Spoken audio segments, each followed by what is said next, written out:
420 Massacre, directed by Reynolds, starring Bernadette, Vanessa Reynolds, and Stacey Danger. A group of 5 women go camping in the woods to celebrate a friend's birthday over 420 weekend. But when they cross the turf of an illegal marijuana grow operation, they must struggle to survive the living nightmare. I went in with low expectations before I watched 420 Massacre, and I'm happy to say that I was pleasantly surprised with this film. I had a good time watching this movie. All the women in the cast I found very likable and charismatic. They all have their individual personalities, and they do feel like a group of friends. The plot synopsis I gave at the beginning of this review is all there really is to it. This film is basically a stoner slasher. That would be the best way that I could explain this. It never really takes itself too seriously. It's very tongue-in-cheek. We get a couple of harbingers of doom as well as some red herrings. I like the way the killer looks. He's wearing a ghillie suit, which you never see in slasher films. The way he takes out his victims is brutal. There are some great kills and the effects do not disappoint, especially for a lower budget slasher. There were also some really inventive kills. The killer will use a bong or a blunt to take someone out. There was even a decapitation in this movie, and the film took a serious dark turn at that point, which I was not expecting. 420 Massacre is also a very short film, running only at 85 minutes, which I think was an appropriate length. I couldn't see this being longer than that. However, I do feel like there are some pacing issues. We get some character development, which I think some of that was useful to get us to know our characters, but I would have liked a higher body count, and that's not to say that the body count is slow in this film. It's actually a pretty decent amount. There are a couple of chase sequences, but I didn't really feel any kind of suspense. It feels like to me when the killer shows up, it's super quick and then he's gone, which does lead to the whole stealth aspect with him being in a ghillie suit, but at the same time, I would have liked to have seen a bit more of a fight between the victims because the victims just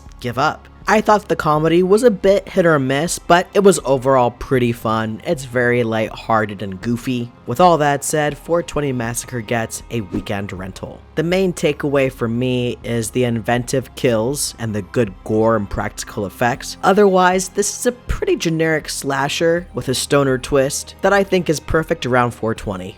I hope you enjoyed this video, and if you did, be sure to leave a like and don't forget to subscribe to the channel. Thank you so much for coming by, and I'll see you guys in the next video.